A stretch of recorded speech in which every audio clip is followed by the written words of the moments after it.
Assalamualaikum warahmatullahi wabarakatuh. Alhamdulillahirabbil alamin wa bihi nasta'inu ala umuri dunya waddin.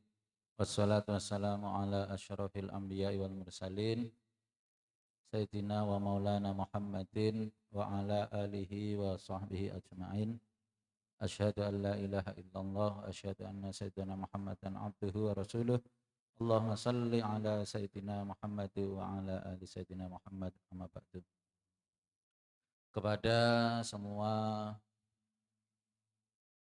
pemirsa NU TV dimanapun berada yang saya hormati, saya muliakan. Mari bersama-sama kita panjatkan syukur kepada Allah Subhanahu wa Ta'ala,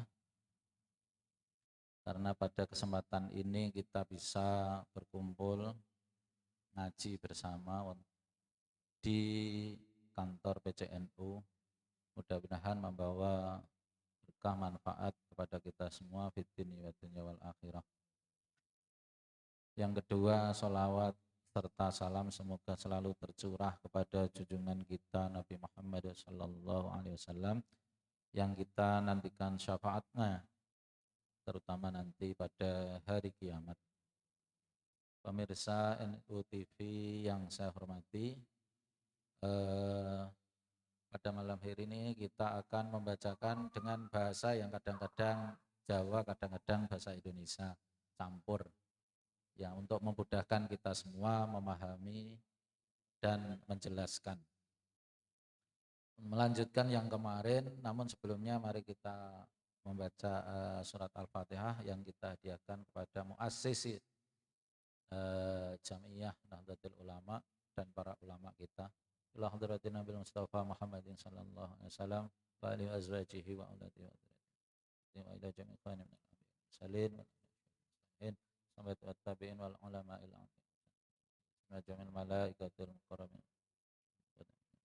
syahidin wa jami'il awliyatis ahfi jami'i muassisi Nahdlatul Ulama usulihim wa furu'ihim wa qsan ila hadratus syekh Kiai Haji Muhammad Hashim Asy'ari wa usulihi wa furu'ihi wa jami'i man nahadu jam'iyatana jam'iyah Nahdlatul Ulama.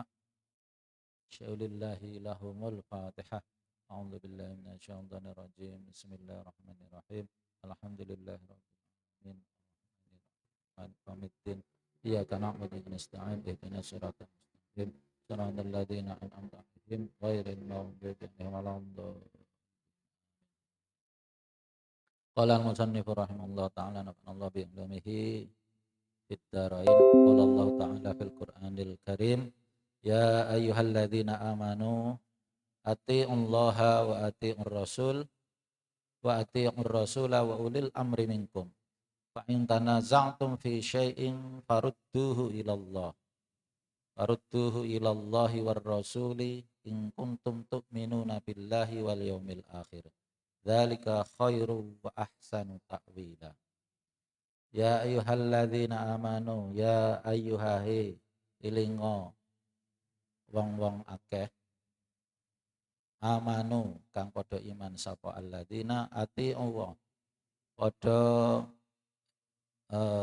manuta sira kabeh ing Allah wa atiur rasul lan manuta sira kabeh ing rasul wa ulil amri minkum lan wong kang duweni kekuasaan utawi wong kang nguasani perkara minkum saking sira kabeh.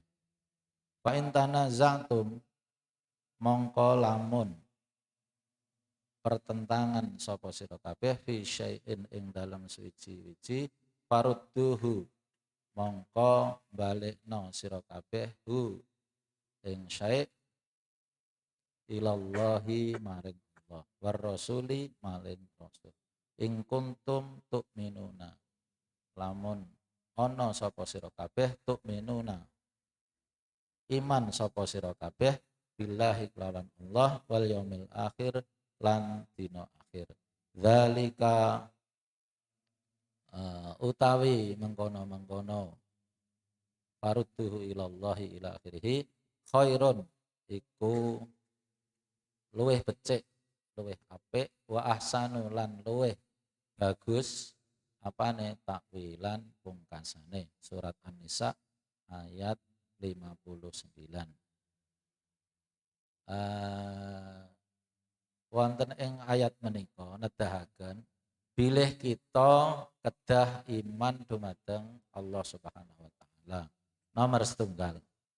Nomor kalih kudu manut dumateng Allah, nomor kalih kudu manut taat dumateng Rasul. Nggih menika Kanjeng Nabi Muhammad sallallahu alaihi wasallam. Lan nomor 3 niku kedah manut dumateng pemerintah utawi ulil amri. Lah manut dumateng ulil amri niku nggih kudu ulil amrine niku bener artinya mboten menyuruh utawi ngengken hal-hal untuk berbuat maksiat. Nah niku selama pemerintah itu tidak memerintahkan rakyatnya kita untuk berbuat maksiat, wajib kita taat kepada pemerintah. Oleh karena itu Nahdlatul Ulama sebagai organisasi yang paling besar di dunia ini selalu bersinergi dengan pemerintah. Karena selama ini pemerintah meskipun banyak kekurangan, tetapi selama ini kita melakukan ibadah itu tidak dilarang. Kita sholat dimanapun bebas. Kita mau berdakwah pun bebas.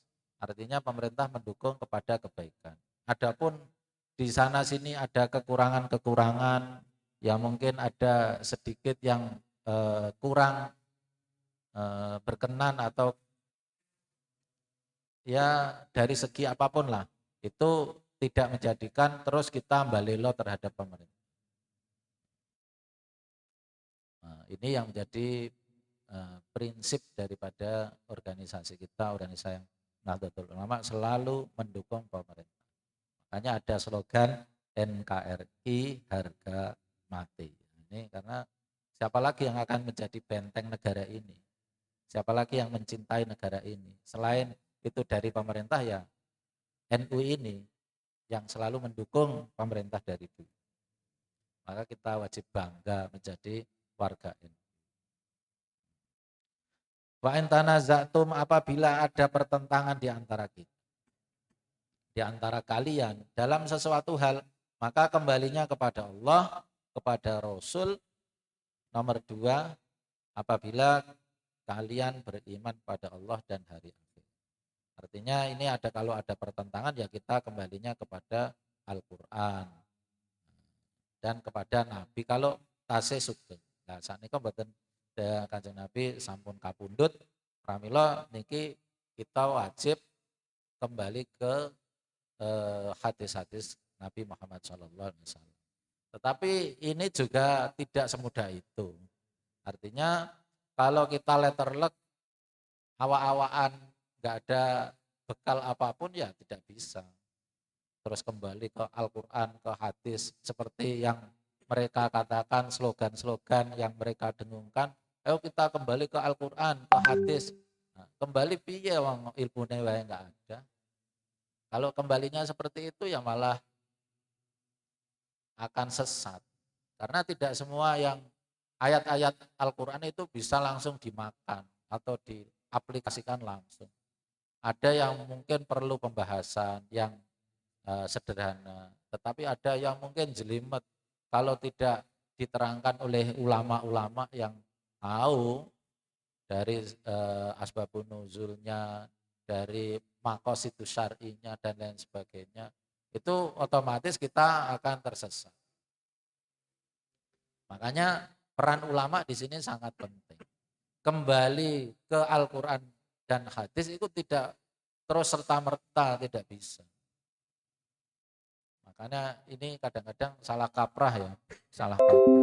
Cara pemahaman yang salah, kadang-kadang terus kembali ke Al-Quran hadis, baca Al-Quran terjemahan dari depak, oh ini ayatnya, yo itu jenenge bunuh diri nih atasnya. Tidak bisa seperti itu.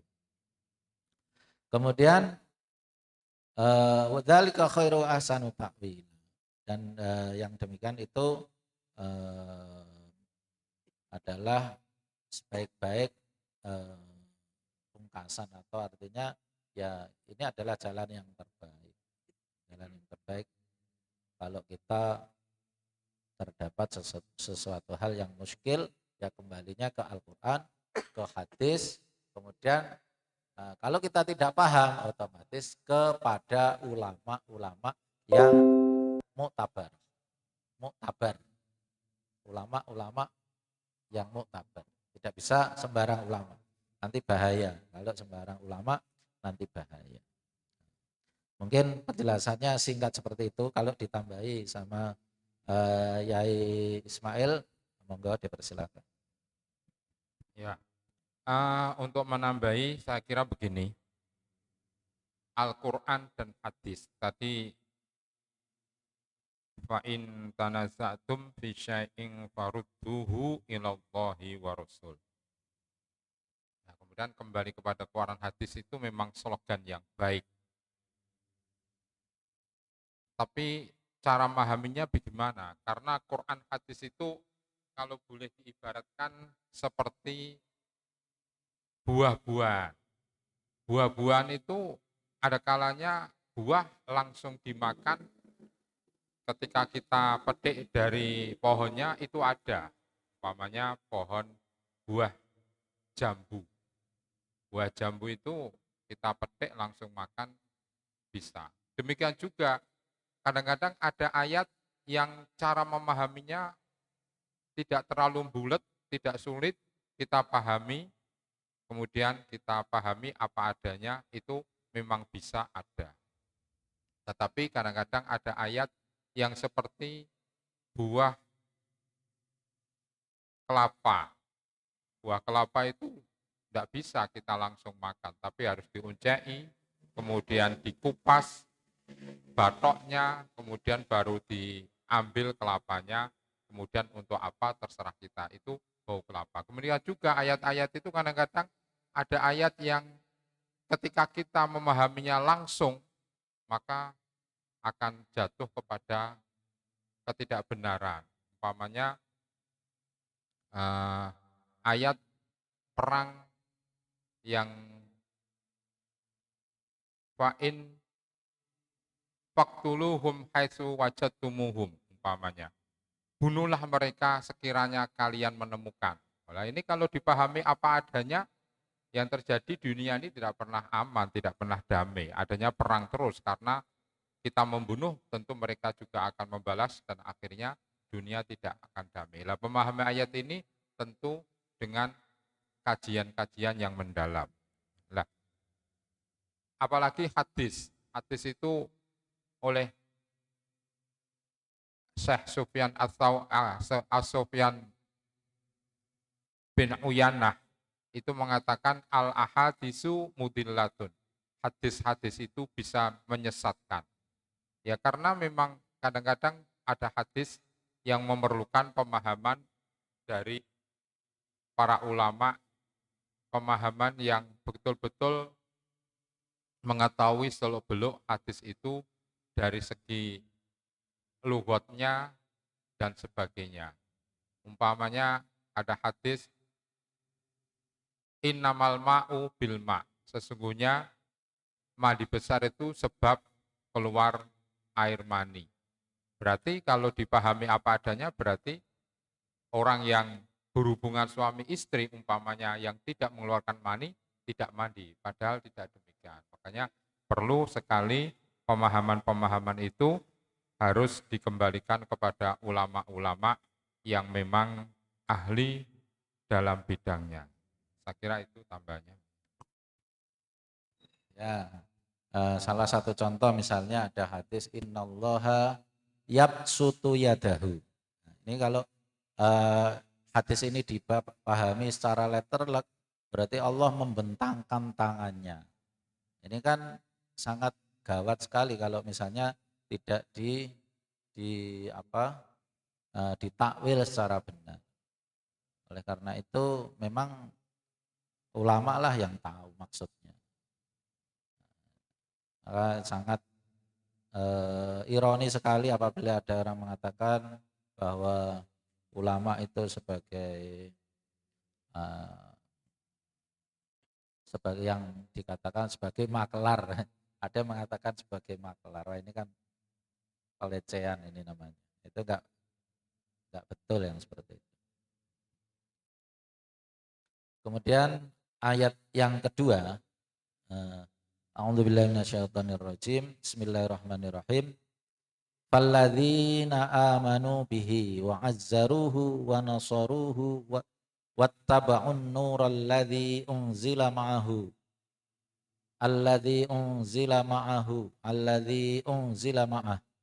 ulaika humul muflihun. Mongko utawi wong-wong akeh amanu kang padha iman sapa alladzina bihi kelawan rasul wa azzaruhu lan ngagungake sapa alladzina hu ing rasul wa nasaruhu lan nulungi sapa alladzina ing hu ing rasul wattaba'un nura lan manut sapa alladzina ing nur utawi wahyu alladzi kang unzila kang den turunake apa nur ma'hu sertane rasul ulaika iku mongko wong-wong utawa alladzina hum ya alladzina al muflihun iku wong kang padha bejo kabeh. Iki surat Al-A'raf ayat 157. Jadi orang yang beriman kepada Rasul, kemudian mengagungkan Rasul dan menolong Rasul, artinya sebagai pendukung, pengikut, sahabat-sahabat Rasul, dan termasuk mudah-mudahan termasuk kita menjadi umatnya. Wattaba'un nura, dan mengikuti petunjuk, mengikuti wahyu, mengikuti Al-Quran yang diturunkan oleh Allah kepada Nabi Muhammad SAW, maka termasuk atau termasuk orang-orang yang mendapatkan keberuntungan. Jadi kalau zaman dulu itu Nabi jelas betul. Jadi para sahabat dulu berjuang di sisi Nabi, mendukung Nabi, jelas ini ganjarannya surga. Nah sekarang ini kadang-kadang suasananya agak simpang siur. Kadang-kadang kita membela ulama, tetapi apakah betul-betul membela kebenaran? Ini kadang-kadang yang susah nih. Mengklaim bahwa paling benar itu pada zaman sekarang ini susah. Ketika dibela mati-matian sampai mati katakanlah. Lah apakah ini termasuk yang seperti itu? Wallahu a'lam. Padahal orang yang memerangi itu orang Islam, yang diperangi juga orang Islam. Ya ini yang susah pada zaman saat ini itu seperti itu. Maka kita harus berhati-hati pada zaman yang penuh fitnah yang pada saat ini. Yang menjadi musuh itu ya mengandung kebenaran, yang mengandung salah. Demikian juga yang memerangi mengandung kebenaran dan juga mengandung kesalahan. Makanya pada zaman ini itu zaman yang susah, yang susah. Tapi alhamdulillah kita di dalam Nahdlatul Ulama jelas ini kita mengikuti siapa ini jelas. Para ulama-ulama yang kita ikuti itu sudah diakui keulamaannya dan kita ikut kepada mereka. Ya cara wong awam itu yes gandul sarunge para kiai lah. Karena kita terus terang ya secuil ilmu yang kita bisa itu enggak ada apa-apanya dibanding mereka. Nah, mungkin itu penjelasan yang sedikit. Nah, monggo Yai Ismail tambahi.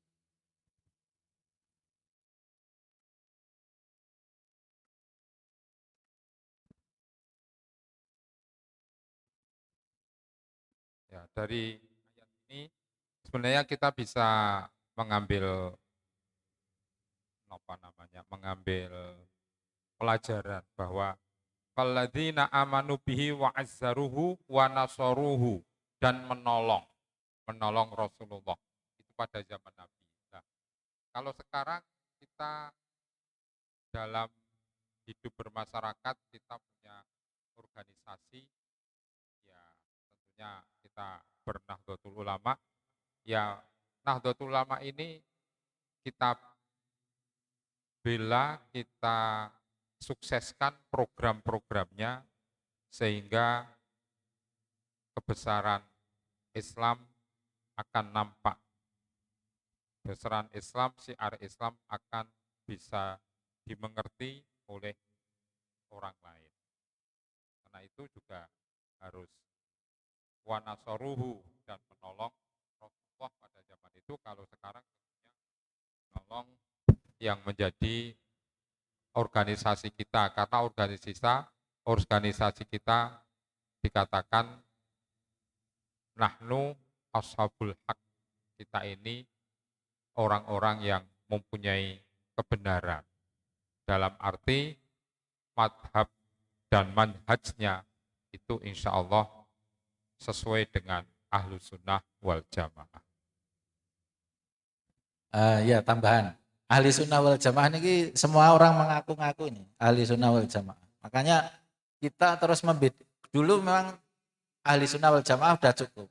Tapi sekarang harus ada tambahan an-nahdiyah.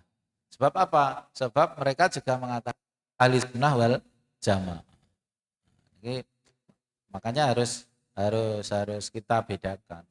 Ahli sunnah wal jamaah yang dimaksud mereka dengan kita tentu dalam hal ini tidak sama. Kemudian yang nomor 3 yaitu ayat atau surat Hasyr ayat 10. A'udzubillahi minasyaitonirrajim. Walladzina ja'u min ba'dihim yaquluna rabbana ighfir lana wal ikhwanina alladzina sabaquna bil iman. Wala taj'al fi qulubina ghillan lil ladzina amanu rabbana innaka ra'ufur rahim. Walladzina ja'u lan utawi wong-wong akeh ja'u kang teka sapa alladzina mim ba'dihim saking sause muhajirin. Nah niki nek muhajirin berarti nggih muhajirin dan ansor. Jadi karena sebelum mereka, setelah mereka. Yaquluna iku ngucap sapa alladzina rabbana.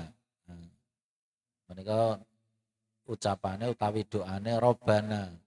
Duh pangeran kita ighfir lana. Mugi panjenengan paring pangapunten lana dumateng kita wal ikhwanina lan dumateng sederek-sederek kita alladzina sabakuna kang sabakuna wis disii sapa alladzina ing kita bil imani kelawan iman. Wala taj'al fi qulubina wala taj'al lan mugi panjenengan boten dadosaken fi qulubina ing dalem manah-manah kita ghillan ing paunek-unek lil ladzina maring wong-wong akeh amanu kang padha iman sapa alladzina Rabbana duh pangeran kita innaka sak temene panjenengan Raufur Rahim iku maha welas rahim tur asih.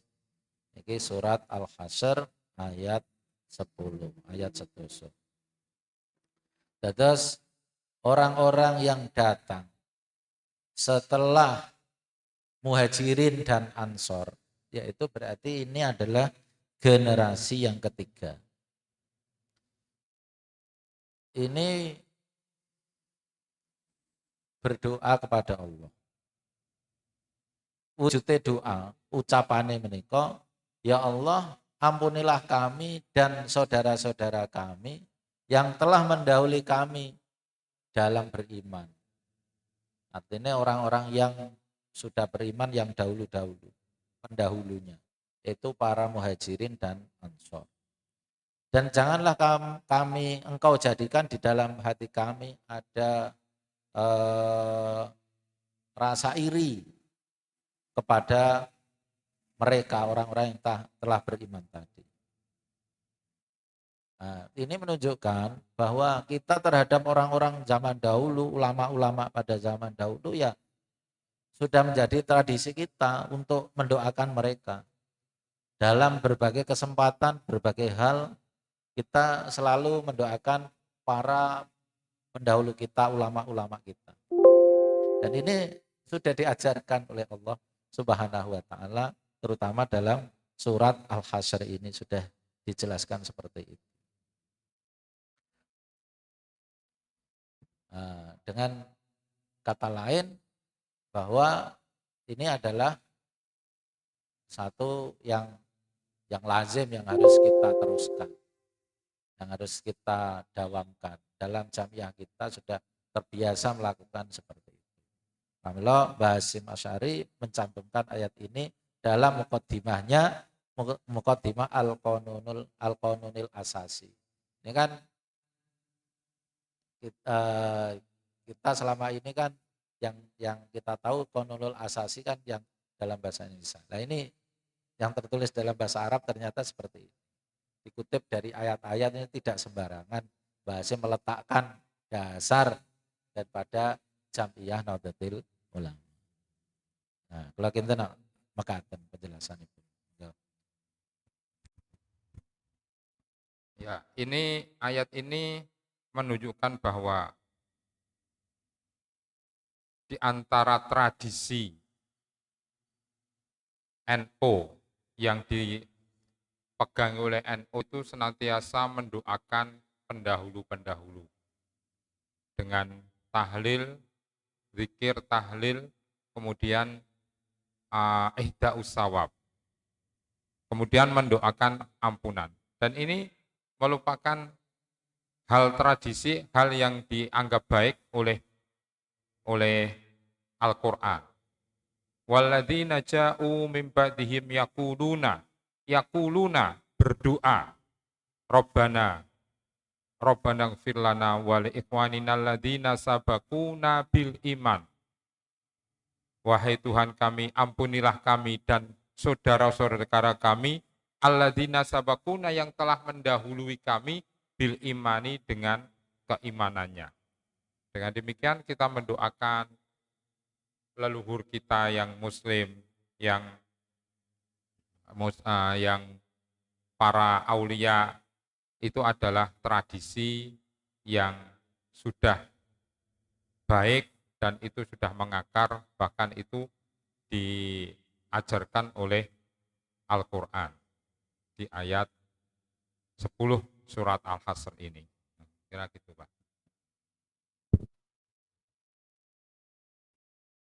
Bismillahirrahmanirrahim. Ya ayyuhan nasu he eling-eling manungsa. Inna sak temene ingsun Allah iku kholakna. Wis ndadekake sapa ingsun Allah kum ing sira kabeh ming zakarin saking lanang. Wa ungsa lan saking wong wadon. Wa ja'alna lan ndadekake sapa ingsun kum ing sira kabeh syu'uba ing suuban ing pira-pira bangsa wa qabaila lan pira-pira qabilah lita'arofu supaya saling mengenal sapa sira kabeh. Inna akramakum sak temene mulya-mulyane sira kabeh ing dallahi munggoe ngersane Allah iku atqakum wong kang paling takwa sira kabeh. Al-Hujurat ayat 13. Yang artinya wahai orang sesungguhnya kami Allah telah menciptakan kalian dari laki-laki dan perempuan. Dan kami menjadikan kalian berbangsa-bangsa dan berkabilah-kabilah. Tujuannya lita'arafu supaya kalian saling mengenal. Sesungguhnya yang paling mulia di sisi Allah adalah orang yang paling takwa di antara kalian.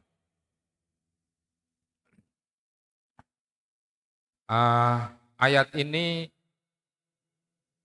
sebelum masuk ke materi, kami akan menjelaskan atau menerangkan sedikit tentang inna, kholakna, itu pakai na atau pakai nahnu. Ketika Allah Subhanahu wa Ta'ala pakai kata-kata nahnu atau na, bukan domir mutakalim wahdah, itu menunjukkan bahwa ketika Allah menjadikan atau di sini menciptakan kalian, kita semua manusia, itu Allah melibatkan pihak lain. Ya, kalau dalam bahasa biologisnya melibatkan ayah dan ibu. Nah, itu biasanya adatnya Al-Quran demikian. Berbeda nanti kalau itu hanya pakai ana atau ini, itu Allah berarti betul-betul hanya Allah yang mengerjakan, Allah lah yang penciptakan. Umpamanya inni ja'ilun fil ardi khalifah. Nah, itu ketika menjadikan khalifah itu ya hanya Allah, tidak melibatkan siapa-siapa.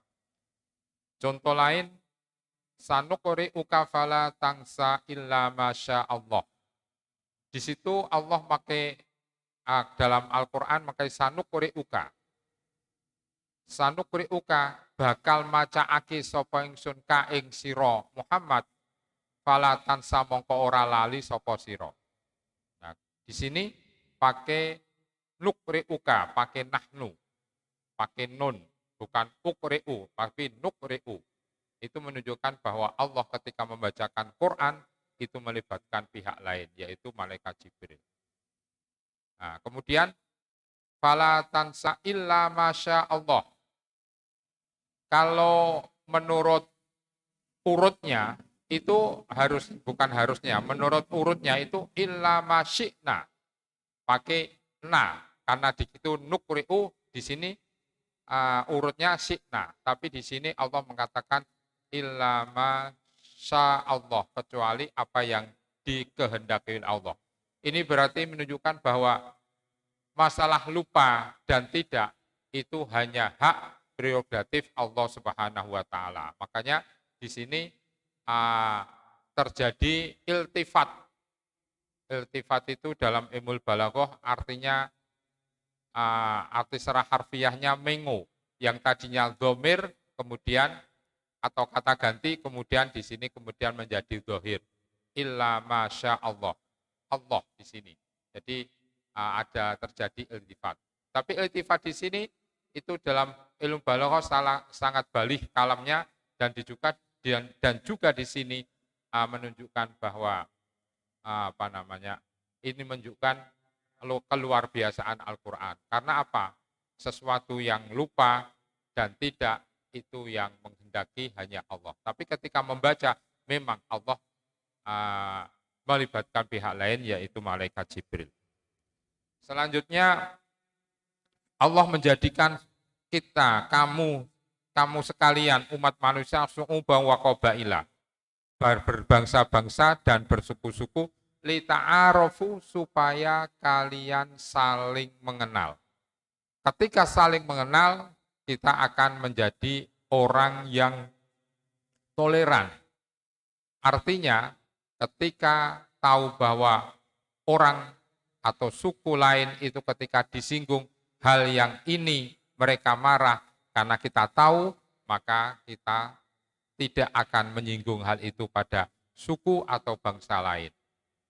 Dengan lita'arofu saling mengenal ini, itulah diantaranya prinsip Nahdlatul Ulama, yaitu at-tasamuh, toleran. Karena kita tahu bahwa mereka tidak suka diginikan, maka kita tidak mengginikan. Mereka tidak suka digitukan, kita tahu kita tidak menggitukan orang lain. Nah, itu berarti kita mempunyai prinsip toleran. Ini salah satu prinsip Nahdlatul Ulama, yaitu tawazun, tawasud, i'tidal, tasamuh, dan al-amru bil ma'ruf wa nahyu 'anil munkar.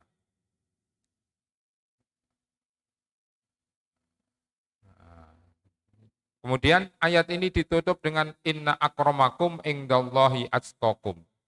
Ketika kita saling mengenal, yang paling mulia di sisi Allah adalah orang yang paling takwa di antara kita semua.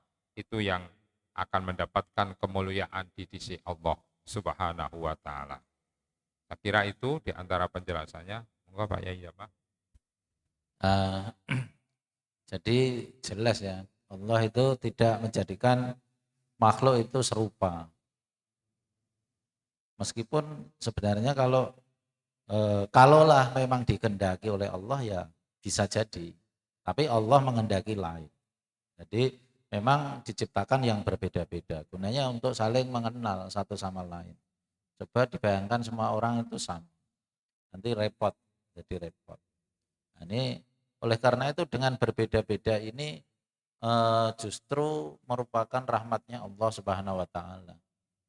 Ada yang kulitnya hitam seperti orang Afrika, ada yang putih seperti orang Eropa, tetapi ada yang di tengah-tengah seperti kita orang Indonesia, kecoklat-coklatan, terus basane kaya sawuh basa.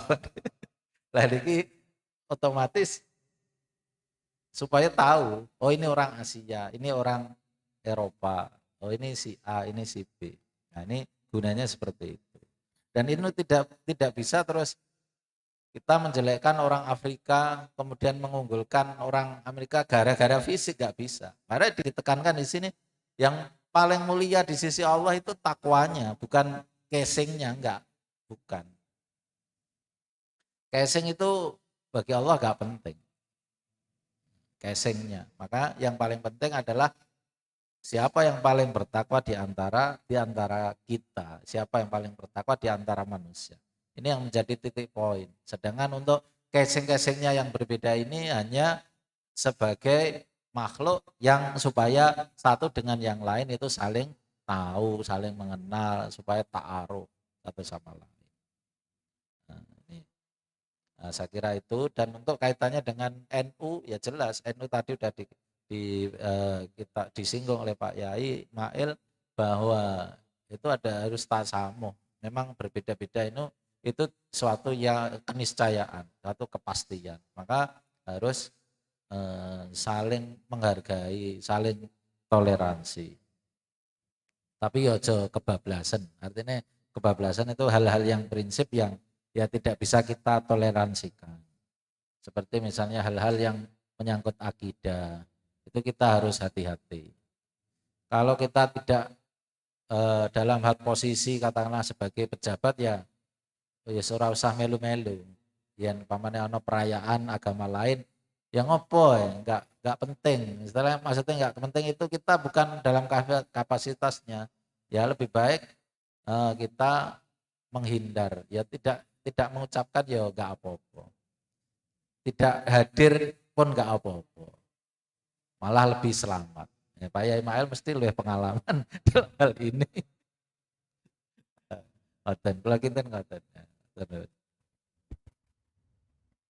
Saya lanjutkan. Bismillahirrahmanirrahim. Innama yakshallaha min ibadihil ulama.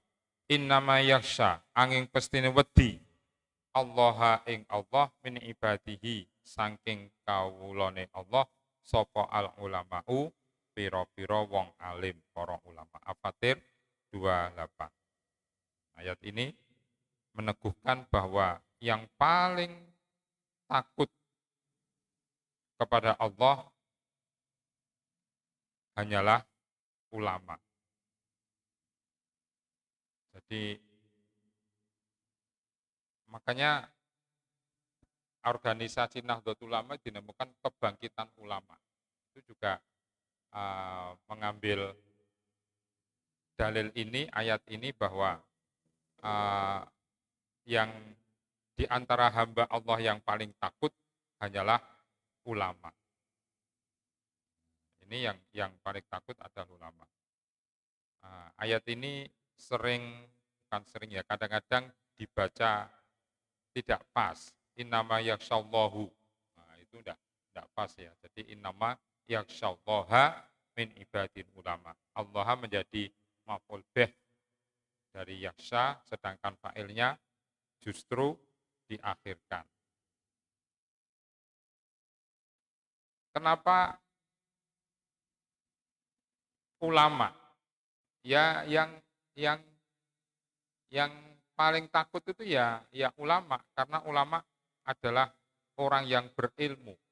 Dengan ilmunya ini kemudian mengetahui hukum-hukum Allah dengan baik dan benar, sehingga menjadi paling takut di antara makhluk Allah adalah ulama. Makanya kita dalam Nahdlatul Ulama menempatkan ulama, yaitu para suriah, itu tempat yang paling tinggi, karena dia ibarat pondok pesantren. Ulama itu adalah romo kiai, kiainya, sedangkan tanfidiyah itu itu adalah pelaksana atau lurah pondoknya.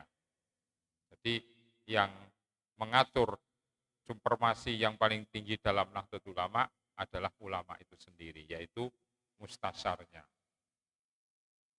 Saya kira gitu. Bismillahirrahmanirrahim. Monggo. Minal mukminina iku setengah saking pira-pirang wong mukmin.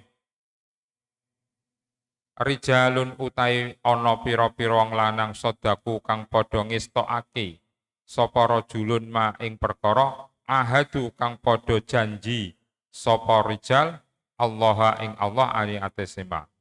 Faminhum mongko iku setengah saking rijal man utai wong kodho kang wis teka sapa man nahbahu ing patine man. Wa minhum lan iku setengah saking rijal man utai wong yang tadiru kang ngenteni sapa man. Wa ma baddalu lan ora padha ganti sapa rijalun tabdilan kelawan ganti temenan. Al-Ahzab ayat 13. Dalam ayat ini yang artinya sebagian mukmin ada orang-orang yang betul-betul memegang teguh janji Allah. Di antara mereka ada yang sampai meninggal dunia, dan di antara mereka ada yang menanti. Wa ma baddalu tabdila, dan mereka benar-benar tidak mengganti prinsip atau teguh dengan benar, tabdila dengan benar-benar. Jadi mereka tidak mengganti prinsip jiwanya itu teguh, tidak bisa tergantikan. Nah, ini kita sebagai Muslim, khususnya warga Nahdliyin, itu hendaknya apa yang telah dijanjikan oleh Allah, kita betul-betul mengestukan, betul-betul melaksanakan, betul-betul memegang teguh apa yang sudah menjadi janji kita kepada Allah Subhanahu wa taala. Di antara kita ada yang meninggal dan ada yang menanti. Dan mereka semuanya atau kita semuanya harusnya memegang teguh tersebut dengan prinsip yang sangat kuat. Nah, ini Pak. Ini penjelasannya bahwa menambahi. Jadi ini contohnya adalah terbunuhnya Sayyidina Hamzah dan para sahabatnya ketika pada perang Uhud. Perang Uhud ini terjadi tahun ketiga Hijriah kalau nggak salah. Nah, pada saat itu dengan kemenangan perang Badar, kaum muslimin ini merasa pede, merasa percaya diri dengan kemenangan tersebut. Akhirnya menghadapi orang kafir Quraisy, kafir Mekah ini luar biasa pedenya. Dan Nabi memberikan strategi perang, diantaranya ada pasukan panah yang menempati Bukit Uhud. Gunanya apa? Supaya dapat memanah dari atas. Ketika mau diserang itu sudah dipanai dari atas. Ketika terjadi peperangan tersebut, nampak pada awalnya ini kaum muslimin menang. Karena orang-orang kafir ini mundur. Nah, ketika terjadi perang itu maka di situ ada rampasan perang, ghanimah dan lain sebagainya. Ada di bawah. Nah, pada akhirnya para sahabat ini tergiur dengan rampasan perang tersebut, terus bersegera turun. Sudah diingatkan oleh Sayyidina Hamzah, sahabat, diingatkan supaya tidak turun. Sebab dari nasihat Nabi itu mengatakan, Kanjeng Nabi dawuh, pokoknya menang atau kalah, tidak boleh turun dari bukit tersebut. Nah, akhirnya para sahabat ini pada turun, yang di bukit itu hanya beberapa orang. Melihat kondisi yang seperti ini, Khalid bin Walid nih, buatan pintu, niku kan tahu, akhirnya memutar balik menyerang bukit tersebut. Intinya ketika itu akhirnya sampai memukul mundur pasukan muslimin dan disitulah terbunuhnya Sayyidina Hamzah. Nah, pada saat itulah yang dinamakan Qadha Nahbahu. Qadha Nahbahu yaitu memenuhi janjinya, apakah itu mati, nah, mati itu berarti mati syahid. Karena jelas ya dibela adalah Nabi. Atau kalau yang tadiru, wa minhum yang tazir, artinya ya berarti kemenang. Mati syahid atau menang. Namun pada saat perang Uhud, pada awalnya memang kalah. Pada awalnya memang kalah. Walaupun pada akhirnya ya tetap Nabi Muhammad dan para sahabat menang. Dan orang kafir Quraisy akhirnya pulang ke Arab pada saat itu, pulang ke tanah Mekah. Ini menjadi pelajaran yang sangat penting yang bagi kaum muslimin, bagi kita semua untuk selalu untuk selalu menaati perintah daripada atasan. Komando, satu komando, tidak bercerai-berai. Apa jadinya kalau bercerai-berai? Nah, seperti contoh yang digambarkan dalam perang Uhud ini. Saya kira demikian. Nah, lanjutkan. Bismillahirrahmanirrahim. Ya ayyuhalladzina he eling-eling wong akeh amanu kang padha iman sapa alladzina ittaqu padha wedya padha takwa sira kabeh Allah ing Allah wa kunu lan ana sira kabeh iku ma'as-shadiqina sertane wong kang padha teman-teman kabeh. Ayat ini juga menubuhkan kita sebagai umat Islam dalam hidup ini bertakwa dan bersama orang yang benar-benar. Ya, di antaranya benar ya dalam hidup ini kita juga kumpulono wong soleh. Ya wong soleh ya di antaranya kita menjadi warga Nahdiyin, senantiasa mengaji dengan para ulama-ulama kita. Nggih leres ngoten niku. Terus tidak bisa kita terus berdiri sendiri, nggak bisa. Kita harus selalu dengan para kiai, para ulama, kita ngaji, ngalap berkah cara cara cara bahasanya. Kita harus selalu seperti itu. Karena apa? Inilah berkahnya ketika ketika kita itu eh, bersama dengan mereka, bersama dengan ya insya Allah kalau keliru ya kita dijewer. Nah, pada zaman dulu ada cerita menarik ini. Ketika pada zaman Rasul itu para sahabat eh, yang tingkatan atas istilah papan atas sahabat papan atas ini sama kanjeng Nabi sungguh eh, sangat takut tawaduk lah dalam artinya itu luar biasa mempunyai adab. Jadi mungkin katakanlah ada para sahabat sampai menatap Nabi pun enggak berani. Tapi berkahnya orang-orang Badui, orang-orang yang adabnya mungkin katakanlah kurang. Ini sampai sekarang kita mendapatkan manfaat yang luar biasa. Di antaranya dulu Nabi cerita tentang hari kiamat. Tentang banyak panjang panjang lebar. Ada sahabat Badui ini yang kedel istilahnya. Kedel wis pokoknya tekok, tangklet dumateng aja. Mata saah itu. Kapan kiamat kanjeng Nabi? Oh, cerita kiamat kiamatnya kapan? Nah, kanjeng Nabi mboten jawab ngantos ping 3. Pada akhirnya terus dijawab. Lah, kamu itu yang kamu persiapkan apa untuk menghadapi kiamat? Lah Badui ini kayak terus terang. Kula nggih salate biasa, posone biasa, ngibadahe biasa dan lain sebagainya. Tapi setunggal kanjeng Nabi, kula tresno kalih jenengan. Nah, pramila wonten kanjeng Nabi dawuh di antara hadis-hadisnya almar'u ma'aman ahabbah atau dalam hadis lain anta ma'aman ahbabta. Nah, ini kalau sekarang ya seseorang itu bersama orang yang disenangi atau ditresnani.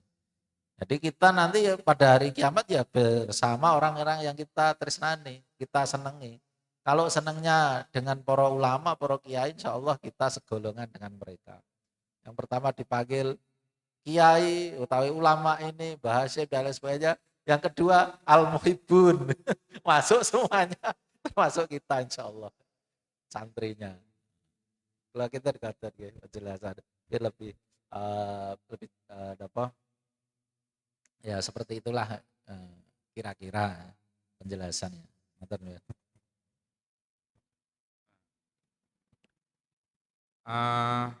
Wakunu ma'asodikin, amit-amit sedikit. Ono sira kabeh ma'asodikin marang orang yang teman. Jadi apalagi ilmu ya, ilmu itu tidak bisa ditekuni dewe kemudian tidak diduskiskan kepada orang lain langsung diumumkan sendiri. Tidak bisa begitu. Kita itu harus didiskusikan kepada pihak lain. Umpamanya kita yang masih santri itu matur wonten ngersane para sing langkung sepuh. Ketika berbicara di komunitas itu kok tidak disalahkan, ya itu berarti apa yang kita pahami selama ini sudah benar. Makanya penting sekali kita membangun komunitas orang-orang baik. Saya lanjutkan. Bismillahirrahmanirrahim. Wajbi sabilaman anaba ilayya. Lan manuto sira sabilaman ing dalane wong anaba kang bali sapa man ilayya marang ingsun Allah.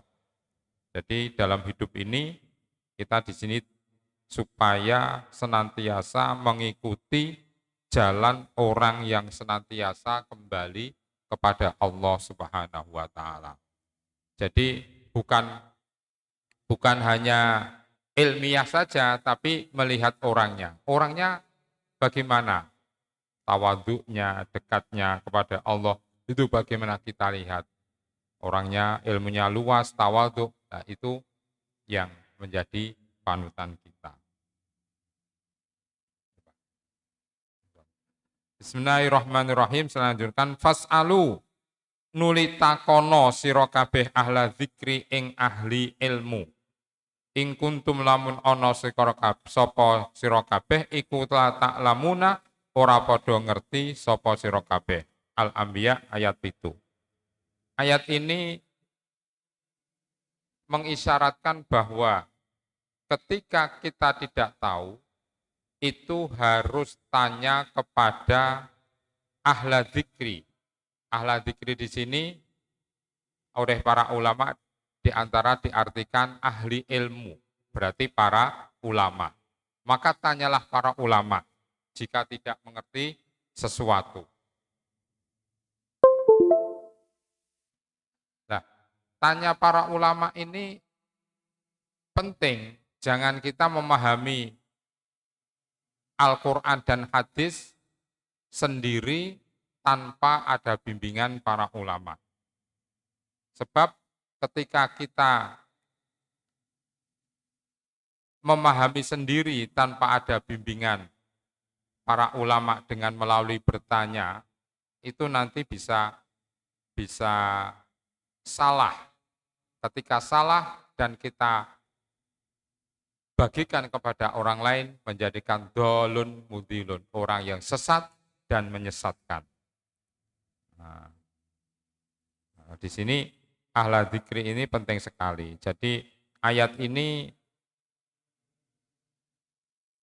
menjadi sangat penting karena pada saat ini banyak sekali yang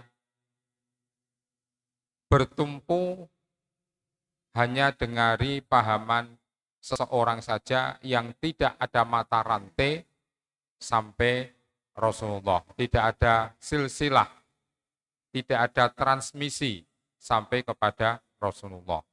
Jadi memahami sendiri, dipahami, kemudian itu menjadi dikatakan yang pas dan yang benar. Padahal tidak ada mata rantai sampai Rasulullah Muhammad Sallallahu Alaihi Wasallam.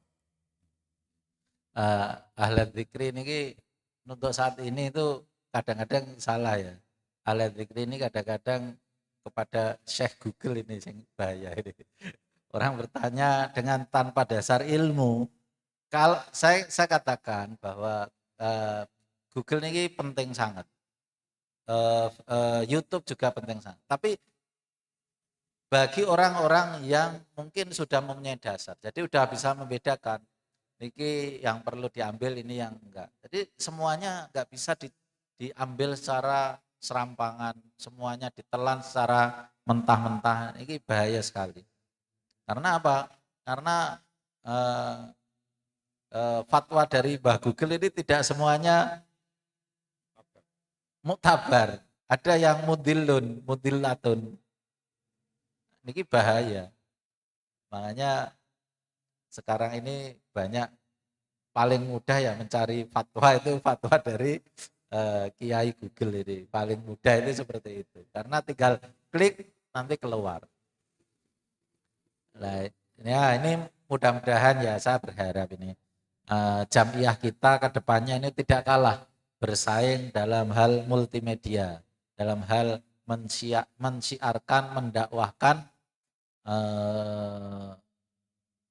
ajaran kita itu ke khalayak, tidak kalah dengan mereka lah. Makanya ini monggo ya para generasi muda, ini saatnya bagi kita untuk maju tampil ke depan. Saya lihat ada di channel-channel YouTube pada sekarang itu Kang Santri yang muda-muda itu mengcounter, memberikan maju tampil ke depan, ini saya salut. Jadi kiainya cukup ngaji, tidak usah turun gelanggang, cukup mereka anak-anak muda ini luar biasa. Ada yang seperti itu mulai muncul sekarang. Nah, monggo ini diperbanyak. Karena kalau enggak tenggelam, kalau enggak ini kita pada zaman yang serba digital ini ya mau enggak mau harus mengikuti. Oke, matur nuwun. Dilanjutkan wala takfu lan ojo manut sapa sira ing perkara laisa kang ora ana iku laka kedhe sira bihi kelawa apa ilmu. Kamu jangan mengikuti sesuatu yang kamu tidak punya ilmunya. Ya, otomatis ya, kalau tidak punya ilmu kok manut itu ya terjerumus. Jadi yang penting kita itu harus tahu ilmunya. Ya, ilmu tentunya ya sesuai dengan, kalau orang itu sesuai dengan bidangnya, berarti kalau itu sudah punya ilmu itu ya berarti dia tahu tentang ilmu itu. Nah, yang menjadi apa ya, menjadi menurut saya problem, ayat ini sering dipakai oleh sebagian orang, pokoknya kalau tidak ada Quran dan hadisnya tidak usah diikuti. Wah, ini repot sekali kalau mempunyai pedoman semacam ini. Karena permasalahan itu akan terus berkembang, sedangkan Al-Quran dan hadis itu sudah berhenti. Nah, kemudian solusinya gimana? Solusinya untuk mengeluarkan pengertian dari Al-Quran hadis ya pakai ilmu. Pakai ilmu ya apa? Pakai ilmu bahasa, pakai ilmu usul fiqh, kaidah fikih dan sebagainya. Sehingga kita bisa menghasilkan sesuatu yang secara verbal atau secara konkret tidak ada dalam Al-Quran maupun hadis, tapi bisa diistimbatkan dengan melalui ilmu-ilmu perangkat yang untuk memahami Quran dan hadis, dari ulumul Quran, ulumul hadis, nah, nahwu, soro, balaghah, ma'ani badai, dan usul fiqh, sehingga kita punya ilmunya komplit. Bukan nek ora ana hadise, ora ana Qur'ane itu dianggap tidak benar. Atau bahkan yang lebih tidak pas itu Rasulullah tidak melakukan, kemudian kita vonis itu bid'ah. Ya belum tentu. Wong apa yang dilakukan oleh Rasulullah itu saja buat kita ada yang makruh. Rasulullah melakukan, tapi kita melakukan seperti Rasul itu makruh. Ada. Apa ada? Ada. Contohnya tawaf. Ketika itu Rasulullah dalam keadaan sehat dan tidak apa-apa, tidak ada sakit dan tidak ada keluhan apapun, tapi Rasulullah naik unta. Berarti mengendarai kendaraan. Dalam fikih, orang yang tidak terjadi persoalan dalam dirinya ketika tawaf kok naik kendaraan, itu hukumnya makruh. Loh, kok bisa gitu? Iya, memang itu hukum fikihnya semacam itu. Lah Rasulullah melakukan itu menunjukkan bahwa itu adalah boleh. Melakukan itu boleh naik kendaraan. Tapi kalau tidak ada apa-apa itu makruh. Lah kenapa Rasulullah kok melakukan litasrek untuk pensyariatan bahwa itu pada dasarnya boleh. Itu boleh. Tapi ketika kita tidak ada apa-apa, melakukan itu boleh, tapi hukumnya dalam hukum fikih itu hukumnya makruh. Dan itu kan sesuatu yang betul-betul dilakukan oleh Rasul, itu hukumnya buat kita adalah makruh. Bismillahirrahmanirrahim.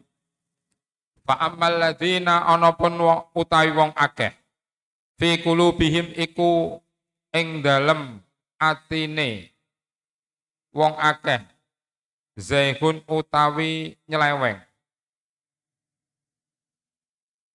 fayattabi'una mongko manut sapa alladzina ma ing perkara tasyabaha kang serupa apa ma minhu saking kitab, oleh manut ibtigha alfitnati krana nyuprih utawa golek fitnah, wabtigha atakwilihi lan golek takwile ma, wa ma ya'lamu lan ora ngerti takwilahu ing takwile ma sapa ilallahu kejaba Allah. Warasikhuna utawi wong kang mancep fil ilmi ing dalam ilmune iku yakuluna padha ngendika sapa rasikhun, amanna iman sapa kita bihi kelawan kitab, kulun utawi saben-saben sewiji min indillahi saking ngersane min indi rabbina samping ngersane pangeran kita. Wa ma yadzakkaru lan ora ngalapi tutur sapa ila ulul albabi kejaba wong kang duweni akal sempurna. Ali Imran ayat 7. Ayat 7. Adapun orang-orang yang hatinya terdapat penyelewengan, maka mereka ikut mengikuti apa yang menjadi kesamaran dari kitab untuk mencari fitnah atau mencari takwilnya dan mencari takwilnya. Padahal tidak ada yang tahu takwilnya kecuali Allah Subhanahu wa taala. Orang-orang yang ilmunya mantap senantiasa berkata, kami mengimani segala sesuatu dari Tuhan kami. Wa ma yadzakkaru ila ulul albab, dan tidak bisa mengambil pelajaran kecuali orang-orang yang punya ilmu atau akal yang sempurna. Albab itu lubun itu artinya inti. Jadi ulul albab berarti orang-orang yang mempunyai pengetahuan yang inti, hakikat, mengetahui hakikat. Nah, di sini ini menjadi oleh Syekh Mbah Hasyim Muhammad Hasyim Asy'ari jadikan konun asasi karena ayat ini meneguhkan bahwa orang-orang yang hatinya ada penyelewengan selalu mengikuti hal yang masih belum jelas untuk mencari fitnah dan mencari pembenaran takwilnya. Padahal yang tahu takwilnya hanya Allah, dan orang-orang yang berilmu itu senantiasa akan mengatakan beriman segala sesuatu dari Tuhan kami, dan tidak dan tidak bisa mengambil petunjuk pelajaran kecuali orang-orang yang mempunyai ilmu hakikat atau orang yang hatinya akalnya sempurna. Jadi dalam konun asasi ini kita hendaknya betul-betul mengikuti ar-rasikhuna fil ilmi, orang yang betul-betul berilmu, bukan orang yang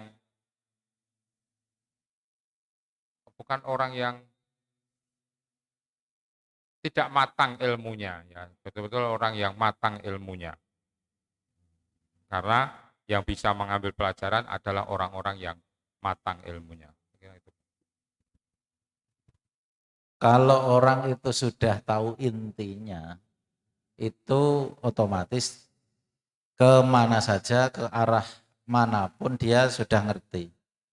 Nah ini yang oleh karena itu kalau hanya tahu sepotong-sepotong nanti ketika dibelokkan ke sana kemari itu nggak tahu. Alhamdulillah ulama inilah yang ar-rasikhuna fil ilmi, orang yang betul-betul ilmunya sudah menancap di dalam dadanya. Ini ketika menghadapi sesuatu dia sudah tahu, sudah paham karena intinya sudah ketemu, sudah kecekel. Nah, ini pada zaman dulu makanya generasi yang paling bagus adalah generasi para sahabat. Karena apa? Karena dekat dengan Nabi. Tahu, lebih tahu. Kemudian yalihi 100 tahun berikutnya, yalihi 100 tahun berikutnya, dan lain sebagainya. Kalau kita lihat secara kasat mata, sekarang ini sebenarnya untuk mengambil ilmu itu paling gampang. Pada zaman dulu kita bayangkan, seorang seperti Imam Bukhari atau Imam Muslim untuk mencari satu hadis itu sampai melakukan perjalanan berhari-hari. Untuk sedangkan kita tidak perlu berhari-hari, asal ada kuotanya bisa. Berarti zaman kita lebih mudah. Tetapi apakah kualitas kita sekarang itu melebihi kualitas mereka? Oh tidak, jauh sekali, jauh sekali. Padahal secara fasilitas lebih mudah. Secara kita buka-buka mencari itu lebih mudah. Tapi bukan berarti kualitas kita itu lebih baik. Karena udah ada nasnya. Jadi memang ilmu agama itu semakin kesini semakin kualitasnya semakin rendah. Ulama-ulamanya nyon pangapunten. Tapi memang seperti itu. Udah ada dinas yalihi artinya kita udah sekian kali 100 tahun. Beda dengan seperti teknologi. Pada zaman dulu belum mengenal namanya internet, belum mengenal namanya digital. Pada zaman ke depan lebih canggih lagi. Sekarang aja bisa komunikasi lewat Zoom antara Jakarta dengan Klaten, itu bisa satu majelis tanpa harus ketemu, bisa tahu keadaannya. Yang pada zaman dulu kayaknya nggak terbayang. Tetapi sekali lagi dalam hal agama, pengetahuan agama atau ar-rasikhuna fil ilmi, ini kita tidak ada apa-apanya dalam hal ini dengan mereka meskipun kita aksesnya lebih mudah. Makanya nggak bisa kita menandingi ulama-ulama zaman dulu ini, nggak ada apa-apanya. Maka kita harus ikut para ulama-ulama zaman dulu, harus mengikuti apa yang mereka katakan tentang yang takwil dari satu hadis atau tafsir dari penafsiran dari ayat, itu harus kita ikuti serta merta. Oh iki ayat iki maksudnya ini tanpa ngaji gimana, nggak bisa. Makanya itu ada hadis berarti dia menyampaikan maq'adahum nanar, menyiapkan tiket masuk neraka kalau menafsiri hadis, menafsiri Al-Quran itu dengan ro'yunya sendiri. Kalau kinten mekaten sudah cukup ya. Yang kita terangkan ini masih jauh dari sempurna. Namun kita tetap bersyukur kita bisa ngaji bersama-sama pada bulan Ramadan ini. Mudah-mudahan kita mendapat keberkahan bulan Ramadan, dapat keberkahan dari majelis ilmu.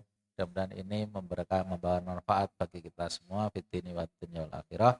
Akhir kata, betul-betul kami minta maaf atas kekurangan-kekurangan kita. Wal afu minkum wa ma taufiqi illa billah. Alaihi tawakkaltu wa ilaihi unib. Assalamualaikum warahmatullahi wabarakatuh.